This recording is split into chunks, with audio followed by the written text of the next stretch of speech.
என் செல்லக் குழந்தையே, நீண்ட நேரமாக உன் அம்மா உன்னோடு பேச வேண்டும் என்று காத்து கொண்டிருக்கின்றேன். இந்த திங்கள் கிழமையின் விடியலில் என் பிள்ளைக்கான நல்ல செய்தியோடு உன் தாயானவள் காத்திருப்பதில் எனக்கு மிக்க மகிழ்ச்சிதான். என் பிள்ளை, எவ்வளவு சீக்கிரமாக நீ தெரிந்து கொள்கின்றாயோ அவ்வளவு சீக்கிரமாக உன்னை சுற்றி நடக்கின்ற நல்ல விஷயங்கள் என்னவென்று உனக்கு தெரிய வந்துவிடும். என் குழந்தையே, விடியல் என்பது உன் மனதிற்கு என்னவாக இருக்க வேண்டும் என்று நினைக்கின்றாயோ அதுவாகவே மாறிவிட அம்மாவினுடைய ஆசீர்வாதங்கள் உன்னோடு இருப்பதை உனக்கு உணர்த்துவதற்காகத்தான் முதலில் நான் வந்திருக்கிறேன் என்பதனை நீ புரிந்து கொள். என் குழந்தையே, சட்டென்று யாருக்கும் வாழ்க்கையில் கிடைத்திராத ஒரு பாக்கியம் என் குழந்தை உனக்கு உன் தாயானவள் என் மூலமாக கிடைக்கிறது என்றால் எக்காரணம் கொண்டும் அதனை நீ விட்டுவிடக்கூடாது. உனக்கு கிடைத்திருக்கின்ற நல்ல வாய்ப்புகளை எப்பொழுதுமே நீ இழந்துவிடக்கூடாது. இத்தனை காலமும் நீ பட்ட கஷ்டங்கள் அத்தனையும் உனக்கு பலன்களை கொடுத்திருக்கிறது தவிர ஒருபொழுதும் இந்த கஷ்டங்கள் எதுவும் வீண் போகவில்லை என்பதனை நீ புரிந்து கொள். நினைத்தது எல்லாம் நடந்துவிட்டது என்று சொல்வதற்கும் நினைத்தது எதுவுமே நடக்கவில்லை என்று சொல்வதற்கும் எத்தனை வித்தியாசங்கள் இருக்கின்றதல்லவா? ஆனால் என் குழந்தையே, நீ நினைத்தது எதுவுமே நடக்கவில்லை என்றும் பொழுதுதான் சற்று நீ விழித்து கொள்ள வேண்டும். ஏதோ ஒன்று இதற்கு பின்னால் இருக்கின்றது. ஏனென்றால் ஒருவருக்கு ஒரு விஷயம் நடக்காமல் போகலாம், இரு விஷயம் நடக்காமல் போகலாம். ஆனால் அத்தனை விஷயங்களுமே ஒருவருக்கு நடக்காமல் போகிறது என்றால் சர்வ நிச்சயமாக அது என்னவென்று நாம் தெரிந்து கொள்ள வேண்டும் அல்லவா? சின்ன சின்ன செயல்களை செய்யும் பொழுது கூட அதில் கிடைக்கும் அனுபவங்களை நீ எப்பொழுதுமே சேகரித்து வைத்து கொண்டே இருக்க வேண்டும். வாழ்க்கையில் எப்பொழுது உனக்கு சிரமங்கள் அதிகமாக ஏற்படுகின்றதோ அப்பொழுது இந்த அனுபவங்கள் எல்லாம் சேர்ந்து உன்னை சிறப்பாக வழிநடத்தி செல்லும். அது உனக்கு உணர்த்தும் எதனால் நம் வாழ்க்கையில் இவையெல்லாம் நடக்கவில்லை என்று, எந்த நல்லதற்காக இதுவெல்லாம் நம்மை வந்து சேராமல் போனது என்று அப்பொழுது உனக்கு புரிய வந்துவிடும். தேவையில்லாமல் எதற்கும் வருத்தப்பட்டு கொண்டு உனக்கான நல்ல நேரத்தை நீ தொலைத்து கொண்டிருக்க மாட்டாய். என் குழந்தையே, ஒருவரின் மலர்ந்த முகம்தான் மற்றொரு முகத்தையும் மலரச் செய்யக்கூடிய மகத்தான சக்தி பெற்றது என்பதனை புரிந்து கொள். அதனால் உன்னுடைய புன்னகை இன்னொருவரின் புன்னகைக்கு காரணமாக இருக்க வேண்டும். எப்பொழுதுமே முகத்தில் புன்னகையோடு இருந்து எதிரில் வருகின்றவர்களுக்கு நல்ல ஆறுதலை உன்னுடைய புன்னகை கொடுக்க வேண்டும்.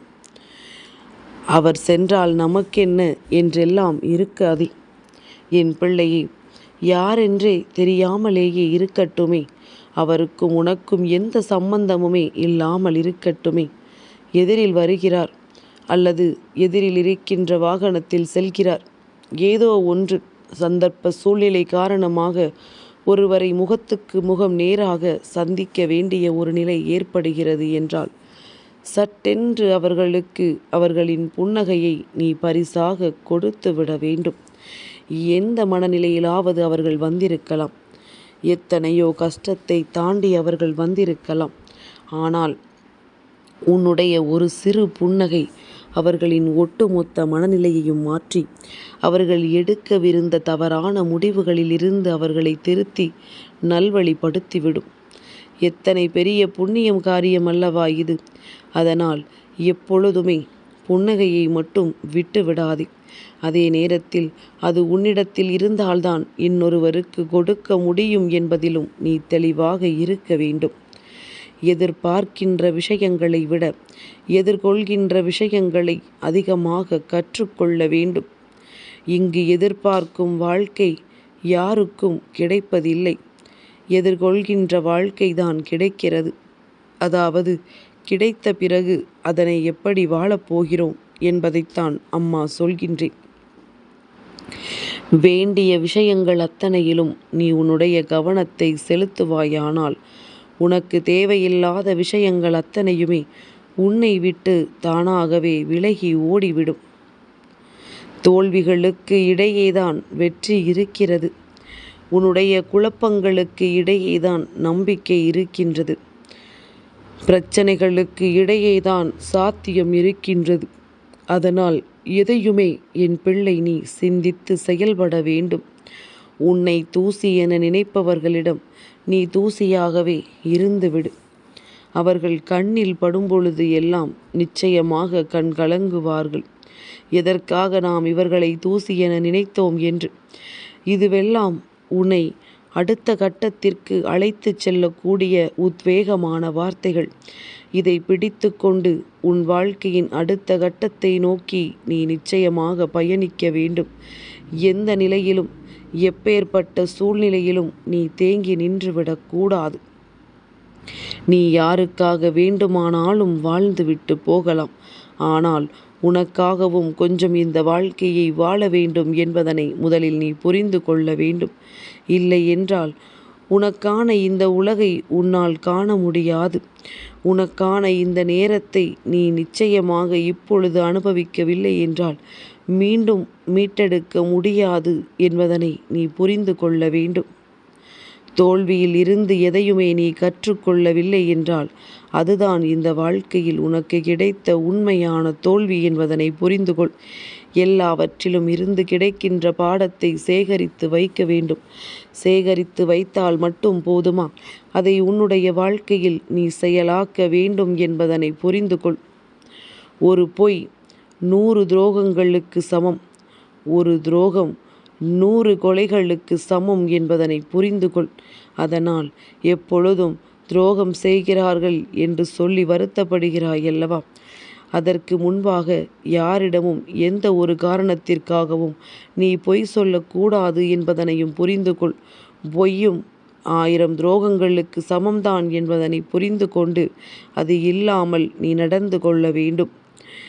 எப்படி போனால் என்ன என எண்ணுபவர்களை விட தன்னால் வருந்திவிடக் கூடாதே என்று நினைப்பவர்கள் இங்கு அதிகமாக வருத்தத்திற்கு ஆளாகின்றார்கள். நாம் மற்றவர்களை கணக்கில் கொள்கிறோமா இல்லையோ என்பதை பற்றி எல்லாம் கவலை இல்லை. ஒரு பொழுதும் நம்மால் யாரும் கவலைப்பட்டு விடக்கூடாது என்பதில் நீ கவனமாக இருக்க வேண்டும். உன்னை உணராத இடங்களில் நீ ஒதுங்கி நின்றுவிட்டால் அதுதான் உனக்கு மிகப்பெரிய சிறப்பு. அவர்களுக்கு உன்னை உணர்த்த வேண்டும் என்றோ உன்னை யார் என்று நிரூபிக்க வேண்டும் என்றோ போராடி கொண்டிருக்காதே. ஏற்கனவே அவர்கள் முடிவு செய்து விட்டார்கள் இப்படித்தான் என்று. அதன் பிறகும் தேவையில்லாமல் எந்த ஒரு விஷயத்தையும் அவர்கள் செய்ய மாட்டார்கள் அல்லவா? நீ எவ்வளவுதான் முன்னின்று முயற்சி செய்தாலும் இல்லை என்று எளிதாக சொல்லிவிட்டு சென்று விடுவார்கள் என்பதனை மறந்து விடாதே. நீ எடுத்த செயலை முடிக்காமல் கைவிடும் பொழுது வெற்றிக்கு எவ்வளவு அருகிறாய் இருக்கிறாய் என்பது பலருக்கு தெரிவதில்லை. அதனால்தான் அம்மா எப்பொழுதும் உன்னிடத்தில் சொல்லிக் கொண்டிருக்கின்றேன். ஒரு செயலை செய்ய தொடங்கிவிட்ட பிறகு அதனை முடிக்காமல் வெளியேறிவிடக்கூடாது. ஏனென்றால் முடிக்கின்ற தருவாயில் கடைசி கட்டத்தில் அதை சிலர் விட்டு விடுவார்கள். அவர்கள் இத்தனை நேரமும் போராடி அவர்கள் பெற நினைத்த அந்த வெற்றி இன்னொருவருக்கு பரிசாக செல்லும். அவர்களினுடைய விஷயங்கள் குப்பையாக மாறிவிடும். அதனால்தான் எந்த ஒரு விஷயத்தையும் முடிப்பதற்கு முன்பாக ஒரு முறைக்கு பல முறை நிச்சயமாக யோசிக்க வேண்டும் என்பதனை முதலில் புரிந்து கொண்டால் போதும். என்ன நடந்தாலும் வாழ்க்கையில் அதனை ஏற்றுக்கொள். இன்பம் துன்பம் என எது வந்தாலும் மன அமைதியை மட்டும் ஒருபொழுதும் இழந்து விடாதே. இந்த மன அமைதி உன்னுடைய வாழ்க்கையில் உனக்கான நன்மைகளை உன்னிடத்தில் கொண்டு வந்து சேர்க்கும். வெற்றி என்றால் வாழ்க்கையில் என்ன தெரியுமா? நீ செய்யும் செயலில் உனக்கு திருப்தியையும் மகிழ்ச்சியையும் நிச்சயமாக கொடுக்கும். உனக்கு திருப்தியும் மகிழ்ச்சியும் ஒரு விஷயத்தில் தொடங்கும் பொழுது இருந்து விட்டது என்றால் நிச்சயமாக உனக்கு வெற்றி என்பது வாழ்க்கையில் நிறைந்து நிற்கும் என்பதனை உணர முடியும். இந்த வாழ்க்கை பயணத்தில் எல்லோரும் சென்று கொண்டிருக்கின்றார்கள், அதனால் நாமும் செல்வோம் என்று சொல்லி ஒருபொழுதும் பயணிக்காதே. என் குழந்தையே, நிச்சயமாக உனக்கான வாழ்க்கை என்பதனை புரிந்து கொண்டு, உனக்கான தனிப்பட்ட விஷயம் என்பதனை உணர்ந்து கொண்டு, உனக்கான பாதையை தனியாக தேர்ந்தெடுத்து அதில் நீ பயணம் செய்ய வேண்டும். அப்படி செய்யும் பொழுது மட்டும் இந்த வாழ்க்கையில் உனக்கான உச்சபட்ச மகிழ்ச்சி உன்னை வந்து சேரும். என்றும் என்றென்றும் நீ நல்லபடியான வாழ்க்கையை வாழ்வாய். மற்றவர்களுக்கு பாடம் புகட்ட நீ விலகிச் செல்லவில்லை.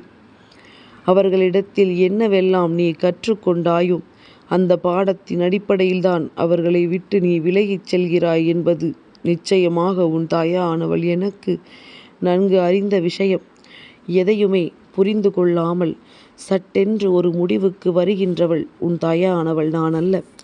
என் பிள்ளைக்கு என்ன நடக்கிறது, ஏது நடக்கிறது என்பது நிச்சயமாக எனக்கு தெரியும்.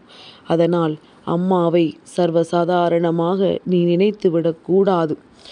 உன் வாழ்க்கையில் ஒரு வெற்றி உனக்கு சட்டென்று கிடைக்கவில்லை என்றால் அதற்கென மனமுடைந்து விடாதே. எல்லாவற்றையும் உன் தாயானவள் என்னுடைய கண்காணிப்பில் நான் வைத்திருக்கிறேன் என்பதனை முதலில் நீ புரிந்து கொள்ள வேண்டும். என் பிள்ளை, நீ நினைத்த வெற்றிக்கு உனக்கு என்றுமே இந்த வாழ்க்கையில் நல்ல நேரத்தை நோக்கி அழைத்து செய்து கொண்டிருப்பவள் உன் அம்மா நான் மட்டும்தான். சுற்றி இருப்பவர்கள் யார் வேண்டுமானாலும் எப்படி வேண்டுமானாலும் நடந்து கொள்ளட்டும். ஆனால் உனக்கென நான் தருகின்ற ஒவ்வொரு விஷயங்களும் நிச்சயமாக உன்னை நல்லபடியாக வாழ வைக்கும் என்பது என் நேரத்திலும் உனக்கு நினைவில் இருக்கட்டும். கஷ்டத்தையும் கண்ணீரையும் கவலையும் நினைத்து வருத்தப்படுகின்ற நீ சந்தோஷமும் மகிழ்ச்சியும் மனநிறைவான வாழ்க்கையும் உனக்குத்தான் என்பதனை ஏன் ஏற்றுக்கொள்ள மறந்து விடுகின்றாய்? எல்லாமும் அந்த பொழுதில் நடக்கும் பொழுது மட்டும்தான் ஞாபகம் இருக்கின்றது. நடந்து முடிந்து சில நாட்கள் ஆகிவிட்டது என்றால் அதுவெல்லாம் மறந்து விடுகின்றது. இதுதானே உண்மை. அந்த நொடியில் உன் வாழ்க்கை எதை உனக்கு தருகின்றதோ அதை நினைத்து நினைத்து வருத்தப்படுகின்றாயே தவிர அதற்கு முன்னால் நடந்த ஒரு விஷயமும் இதற்கு பின்னால் நடக்கப் போகின்ற விஷயங்களும் ஒரு நாளும் உனக்கு நினைவில் இருப்பதில்லை என்பதுதான் உண்மை. இத்தனை நாளும் நீ பட்ட துன்பங்களுக்கெல்லாம் உனக்கான வேதனைகள் நீங்கப் போகின்றது. நீ பட்ட அவமானங்களுக்கு உனக்காக கிடைக்கக்கூடிய அந்த பதிலானது என்றும் உன்னை நல்லபடியாக வாழ வைக்க வேண்டும் என்பது மட்டும்தான். அதனால் தெய்வம் இந்த வராகி உன் வாழ்க்கைக்குள் வந்துவிட்ட இந்த தருணத்தில் நல்லது மட்டுமே உனக்கு நடக்கும் என்பதனை முதலில் நீ புரிந்து கொண்டால் போதும். உன்னை சுற்றி நடக்கின்ற எந்த ஒரு தீய விஷயங்களும் எப்பொழுதும் உன்னை கைவிட்டு விடாது. உனக்கான சரியான பாடத்தை கற்றுக் கொடுத்து உன்னை நல்வழிப்படுத்தி செல்லும் என்பதனை மறக்காது. வாழ்க்கையில் தீமைகள் அதிகமாக நடக்கிறது என்றால் உன்னை சுற்றி பல நன்மைகள் நடக்கப் போகிறது என்ற அர்த்தம். இந்த வாழ்க்கை உன்னை நல்ல வழிக்கு அழைத்து செல்ல தயாராகிவிட்டது என்ற அர்த்தம். நீ கேட்ட அத்தனையும் உன்னை வந்து முழுமையாக சேரப்போகிறது என்ற அர்த்தம். அதனால் என் குழந்தையே, எதையுமே நினைத்து சட்டென்று பதற்றமடைந்து விடாதே. எந்த விஷயத்தையுமே எண்ணி சட்டென்று மனம் பதற்றமடையாதே. நடப்பது எல்லாம் நன்மைக்குத்தான் என்பதனை உணர்ந்து வாழ்க்கை தருகின்ற வெற்றியை பெறுவதற்கு நீ மன மகிழ்ச்சியோடு இரு. என்றும் உனக்கு நல்லதே நடக்கும். என்றும் இந்த வாழ்க்கை உனக்கு மிக பெரிய அதிர்ஷ்டத்தையே கொடுக்கும் என்பதனை நீ புரிந்து கொண்டால் போதும். இப்பொழுது போல உன் வாழ்க்கை இதைவிட அதிகப்படியான ஒரு சந்தோஷத்தை உனக்கு மீட்டு கொடுக்கும் என்பதனை புரிந்து கொள்வாய். அம்மா சொன்ன அத்தனை விஷயங்களும் நிச்சயமாக என் பிள்ளைக்கு புரிந்திருக்கும் என்று நம்புகின்றேன். இனியாவது தேவையில்லாததை பற்றி எல்லாம் சிந்திக்காமல் சரியான விஷயங்களை சிந்தித்து வெற்றி பாதையில் பயணித்து கொண்டிரு. உன்னை வழிநடத்த நான் இருக்கிறேன் என்பது உன் நினைவில் இருக்கட்டும். நல்லதே நடக்க வேண்டும். எப்பொழுதும் போல உன் சந்தோஷம் உன் கைகளில் மீண்டு வந்துவிட வேண்டும். அதற்கு இந்த தாயானவள் என்றும் உன்னோடு இருப்பாள் என்பதும் உன் நினைவில் இருக்கட்டும். என் செல்ல குழந்தைக்கு இந்த வராகி அம்மாவின் ஆசிகள் எப்பொழுதும் உண்டு.